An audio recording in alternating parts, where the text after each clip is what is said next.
Кант шаарынын борборунда тез жардам унаасы кырсыкка учурады. Бул тууралуу Чүй облустук жол кыймылынын көзөмөлдөө башкармалыгы билдирди. Кырсык бүгүн 24 январда саат 8:00 чамасында болгон. Тез жардам кызматы мигалкасын иштетип баратканына карабай, кесилиштен чыга калган Lexus 470 унаасы оодара сүзгөн. Кырсыктан тез жардамдын айдоочусу жана фельдшери жабыркаган учурда окуянын чоо жайы такталууда. Унаалар айып аянтчасына токтотулду.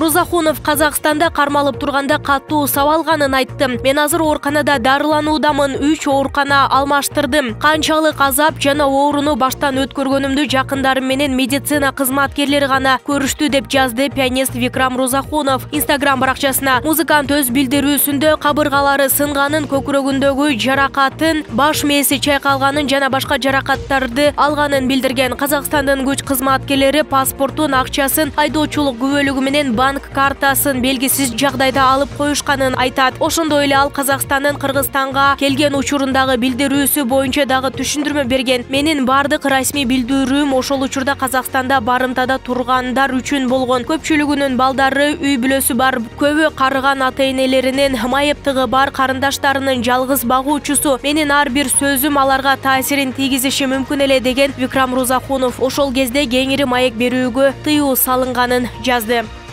24 январда Бишкек, Токмок, Кант шаарларында иштеген айрым соодагерлер жана ишкер чөйрөнүн өкүлдөрү көзөмөл кассалык аппарат орнотууга каршы экенин билдирип, өкмөт үйүнүн алдына чыкты. Чогулгандар ККМ орнотууга ишкерлер даяр эместигин айтышты. Алар менен жолуккан экономика жана коммерция министри Данияр Амангелдиев көзөмөл кассалык аппаратты колдоно электе эле каршылык көрсөтүү туура эместигин айтты. Министр быйылкы жылы октябрь айына чейин сыноо мөөнөтү деп бул шаймандар орнотулуп, демилгени ишке ашыруу үчүн жеңилдиктер да каралганын кошумчалады. Бул маселеге байланыштуу бүгүн ишкерлер жана соодагерлер менен министрлер кабинетинин мүчөлөрүнүн жолугушуусу пландалган. Салык кызматынын маалыматына ылайык 20 январга карата Кыргызстанда кассалык аппарат колдонгон субъекттердин жалпы саны 32,5 миңге чамалады. Учурда ККМдин 2 аппараттык жана программалык түрү колдонулууда. Президент Садыр Жапаров 18 январда салык кодексине кол койгон. Бул документте көмүскө экономиканы ачыкка чыгаруу максатында ишкерлик субъекттерде жапырт көзөмөл кассалык аппараттарды киргизүү жоосу катталганы айтылган. Өкмөт муну бюджетке түшкөн салык бажы төлөмдөрүн көбөйтүү максат менен негиздеген.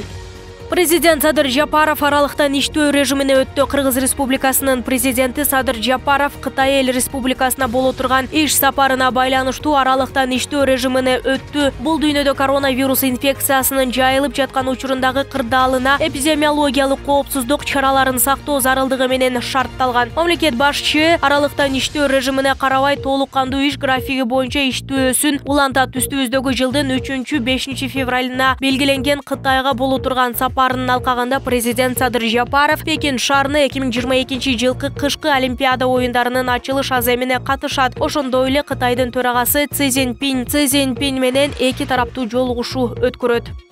Кыргызстандын Украинадагы элчиси Жусупбек Шариповдун ордуна УКМКнын мурунку жетекчиси Идрис Кадыркулов барат. Бул туурасында Жогорку кеңештин ишенимдүү маалымат булактары билдирди. Аталган маселе бүгүн парламенттин эл аралык иштер, коргоо, коопсуздук жана миграция боюнча комитетинде каралары күтүлүүдө. Шарипов экс-президент Сооронбай Жээнбековдун бир тууган агасы. Ал Кыргызстандын Украинадагы толук ыйгарым укуктуу элчиси болуп 2017 жылдын ноябрь айында дайындалган. Ал мөөнөтү бүткөнүнө байланыштуу элчилик кетип жатканы айтылды. Идрис Кадыркулов 2018-2019 жылдары УКМКнын төрагасы болуп турган. Ал коомдо паспорттардын бланкаларын даярдоодогу коррупциялык иштерге аралашкан деп айтылган. Кептен улам өз ыктыяры менен арыз жазган.